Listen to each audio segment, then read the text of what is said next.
Hi guys, hope you are doing good and yes, it's not a pre-match, it's not a post-match और मैं किसी match के कोई मुद्दे को उठा करके जबरदस्ती उससे बात करने नहीं बैठा हूँ बिकॉज कोई पॉइंट नहीं यार। जो निकल गया वो निकल गया, लेकिन आगे जो आने वाला है वो ज्यादा इंपॉर्टेंट है। और क्वेश्चन भी वही बहुत उठ रहा है कि यार व्हाट इज नेक्स्ट, अब आगे क्या। मतलब नेपाल क्रिकेट के लिए what's coming now, world cup खत्म हो गया, everyone is emotional, everyone is not as happy as they expected to be कि यार हमने सोचा था कि एक टेस्ट नेशन के सामने कुछ बवाल करके आएंगे, हरा कर आएंगे, नहीं हो पाया। लेकिन नहीं हो पाया इट डजंट मीन कि it's end of the day, नहीं हो पाया डजंट मीन कि भैया खत्म हो गया, नहीं। इनफैक्ट ये स्टार्ट हुआ है। साउथ अफ्रीका वाले मैच में बहुत कुछ हुआ, उस एक रन के डिफीट ने बता दिया कि जी आगे कुछ बहुत बवाल आने। माना कि आप में से बहुत बोलोगे जी फिर बांग्लादेश के सामने तो बेकार ही हो गया, लेकिन यू जस्ट सी कि आपकी बॉलिंग यूनिट जो है वो कितना ज्यादा स्ट्रांग रही और दुनिया में कितनी बातें हो रही हैं। और उसका रीजन ये है कि आपने परफॉर्म करके दिया। हाँ 100% परफॉर्मेंस नहीं है, हाँ जो फैंस ने एक्सपेक्ट किया था वो नहीं आया, बट स्टिल जो परफॉर्मेंस आई वो इनफ है आगे की चीजों को प्लान करने के लिए। और उसी वजह से रिसेंटली जो कैन की और बीसीसीआई की मीटिंग हुई थी उसको लेकर के एंड्रयू की कुछ statements, I heard Andrew talking, so he was talking about couple of thing about Nepal cricket. I heard Monty sir talking, तो मॉन्टी सर भी बहुत सारी चीजें फ्यूचर को लेकर के बात कर रहे थे। देन आई थॉट कि यार it's important for you guys to know, क्योंकि you are the 12th man of this team. और वो मैं इसलिए कह रहा हूं क्योंकि नेपाल क्रिकेट टीम का जो फैन बेस है ना, जो सपोर्ट है ना, वही उस टीम को बहुत ज्यादा पंप अप करता है। और अगर आप सोच रहे हो कि जी फैन बेस और सपोर्ट क्या ही कर लेगा पीछे से आवाज लगाने के बजाय, तो मैं आपको बता दूं कि 2000 में जब बांग्लादेश को टेस्ट नेशन का स्टेटस मिला था उसमें एक बहुत बड़ा फैक्टर था उनका फैन बेस। फैन बेस इसलिए इंपॉर्टेंट होता है बिकॉज आप देखो रिसेंटली अभी टेस्ट नेशन की बात चल रही थी, वर्ल्ड कप के बाद लोग एकदम शांत हो गए हैं, बट मैं आपसे कहूंगा शांत नहीं होना है। रीजन बीइंग स्कॉटलैंड, नीदरलैंड्स और नामीबिया हो गया या फिर नेपाल हो गया, ये वो कंट्रीज हैं जहां पर बहुत बातें हो रही थी कि जी दे आर प्लेइंग गुड और क्या करना है, टेस्ट नेशन देना है। तो मतलब इस तरह के खास करके नीदरलैंड और स्कॉटलैंड को लेकर के तो बहुत बातें हो रही थी। लेकिन आप मुझे एक बात बताओ, जो कि इन्होंने क्राइटेरिया से फुलफिल कर ली है। क्राइटेरिया कुछ 8 साल में 3 आईसीसी इवेंट्स होता है, टेस्ट नेशन को बीट करना होता है, ये सब ये कर चुके हैं फिर। लेकिन क्यों अभी भी इतना टाइम लग रहा है? उसका सिर्फ और सिर्फ एक रीजन है कि ये जो टीम है इनके पास उतना फैन बेस अच्छा नहीं है। और फैन बेस इसलिए इंपॉर्टेंट है बिकॉज वो फ्यूचर होता है। बहुत लोग जो भीड़ में मैच देख रहे होते हैं उसमें से ही तो होते हैं ना जो खेलने आते हैं। तो अगर आपके पास फैन बेस नहीं है, अगर क्राउड नहीं है, इट मींस कि आपकी कंट्री में क्रेज नहीं है। और अगर क्रेज नहीं है तो कोई क्यों इन्वेस्ट करेगा भाई? आप खुद ही बताओ, जहां पर कोल्ड ड्रिंक की डिमांड होगी वहीं आप कोल्ड ड्रिंक सेल करोगे ना। तो अगर वहां पर क्रिकेट की डिमांड नहीं है तो आप 2 बार सोचोगे कि यार रहने देते हैं, छोड़ो, मतलब ठीक है देखते हैं कितना क्रेज ग्रो होने देते हैं। अमेरिका में क्रिकेट क्यों कराएगा? क्योंकि भाई पता है कि भाई पैसा वहां पर है, लेकिन वहां पर क्रिकेट को ग्रो कराने के लिए आपको थोड़ा एक इवेंट डालना पड़ेगा। उन्होंने इवेंट डाला, अमेरिका ने परफॉर्म करा, and now they are hoping. अभी अमेरिका के जो पीआर वाले वो कह रहे थे कि भैया हम पहले गए थे स्पॉन्सरशिप के लिए कि भाई हमें कुछ स्पॉन्सरशिप दे दो, हमारी टीम वर्ल्ड कप खेलने जा रही है। तो सारे स्पॉन्सर ने ये कह दिया था कि टीम कौन सी है भाई, हमने तो कभी देखा ही, हमने कभी सुना ही नहीं आपको क्रिकेट खेलता हो। और अब कह रहे थे कि स्पॉन्सर्स की लाइन लगी हुई है, वो बैक टू बैक कह रहे हैं कि भाई हम स्पॉन्सरशिप दे दें, हम दे दें, क्योंकि अब आप सुपर 8 पहुंच गए। तो अब आपका लेवल ऊपर हो गया है। तो उनके पास पैसे हैं, लेकिन वो उनको अपने आप को प्रूव करना था। यहां पर प्रूव हुआ बट उतना नहीं हो पाया कि स्पॉन्सर्स आने लगे या आपको अदर कंट्री से सपोर्ट मिलने लगे। And that's why I said कि बहुत इंपॉर्टेंट फैन बेस होना। जब बांग्लादेश को टेस्ट स्टेटस मिला था तो बांग्लादेश ने अपने सारे बॉक्सेस टिक नहीं किए थे, लेकिन जो कुछ बॉक्सेस खाली रह गए थे वो फैंस की और क्रेज की वजह से हो गया कि चलो ठीक है इनको दे देते हैं बिकॉज इनका फ्यूचर दिख रहा है। दैट इज द रीजन कि 12th मैन आर इंपॉर्टेंट। और आप एक्चुअली में 12th मैन हो क्योंकि आपने इस क्रिकेट को बहुत ज्यादा ग्रो कराया है और इस टीम ने उस पर बहुत काम किया, ठीक है। तो फिलहाल 3 चीजें जिसको लेकर के कैन बहुत ध्यान दे रहा है और जिसको लेकर के कैन ने बीसीसीआई से भी बात करी है, एंड दे आर होपिंग कि फंडिंग्स आने वाली हैं। जिसमें हमने रिसेंटली एक रूमर कहूंगा मैं, क्योंकि ऑफिशियल स्टेटमेंट नहीं आई थी तो इसलिए मैं रूमर उसको कोट करूंगा कि कुछ 20 CR 200 मिलियन का कुछ सपोर्ट आने वाला है बीसीसीआई की तरफ से, which is yet not official, तो इसलिए मैं उसको रूमर कोट कर रहा हूं। But they expecting something good, जिससे 3 चीजों पर 2 चीजों पर इनफैक्ट सबसे ज्यादा काम होगा। पहला कि प्लेयर्स को अनइंटरप्टेड ट्रेनिंग सेशंस मिलेंगे जो आपको आगे जाकर के हेल्प करेगा, वो चीज जो कहीं ना कहीं जिसकी कमी है।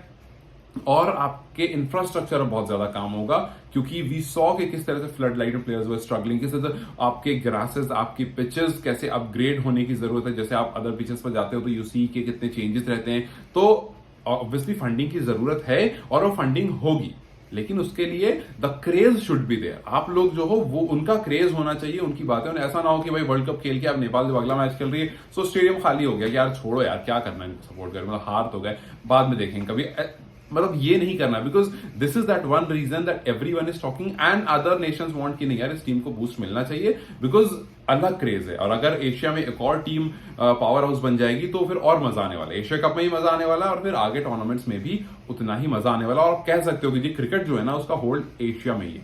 तो इंडिया से बाहर निकलने की जरूरत है, इंडिया पाकिस्तान से बाहर निकलने की जरूरत है। और क्योंकि हम इंडिया की बात काफी बार इसलिए करते हैं बिकॉज मैं आपको बता दूं कि जो अभी नेक्स्ट 3 ईयर का प्लान है, इनफैक्ट 4 ईयर का, 24 से 27 तक 4 ईयर का जो प्रपोजल, फंडिंग प्रपोजल जो उनका ओवरऑल है वो आईसीसी ने दिया है, उसका 600 मिलियन एनुअल उनका है, $600 million.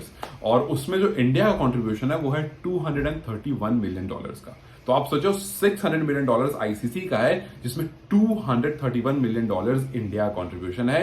That makes India power house. और आप अगर सोच रहे हो कि भाई दूसरा किसका है, सेकंड हाईएस्ट कौन है, तो बता दो वो इंग्लैंड है। और आप जितना भी गेस कर लो उतना भी नहीं है, इंग्लैंड $41 मिलियन कंट्रीब्यूशन इंग्लैंड का। तो सोचो फर्स्ट जो है वो 231 और सेकंड जो है वो $41 million.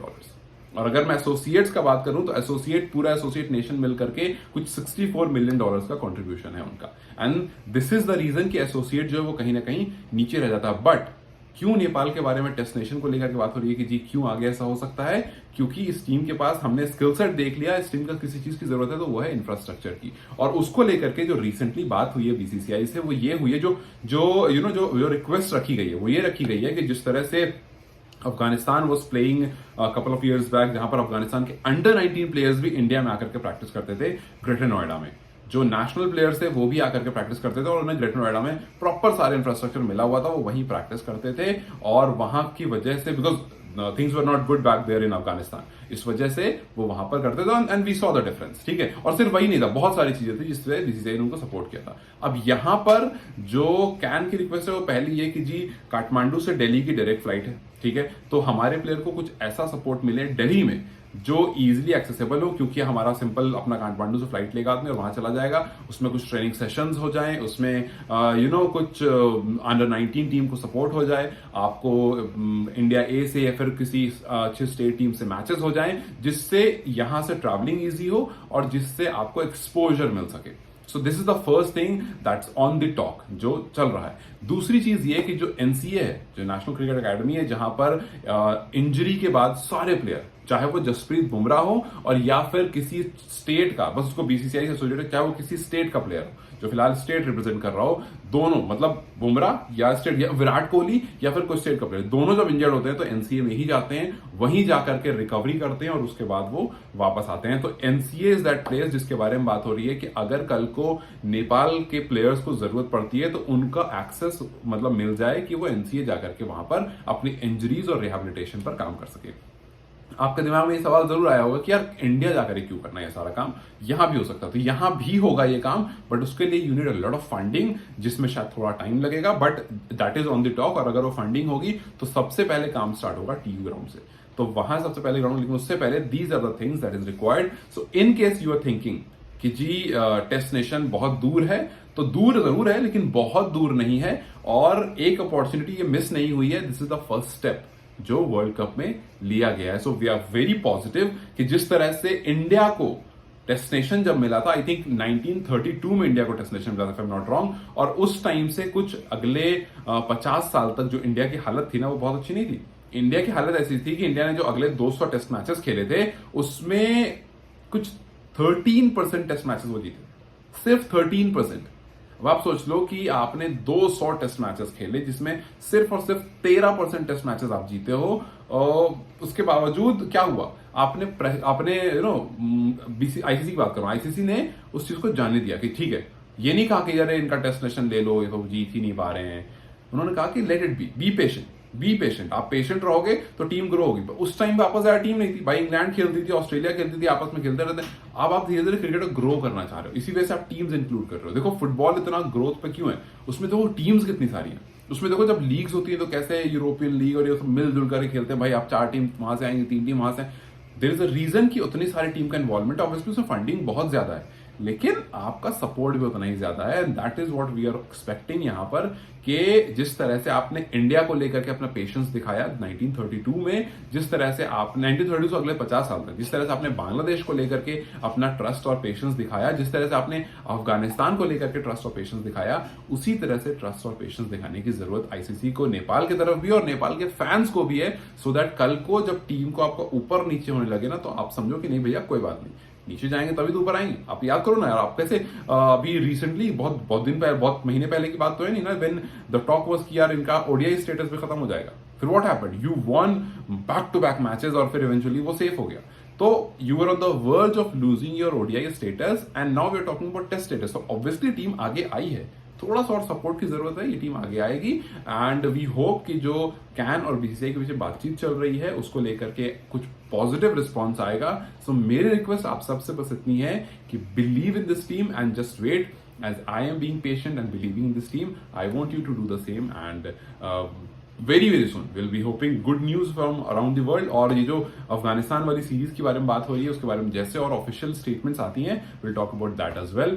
Till then you guys stay connected, take care and believe in this team. Thank you.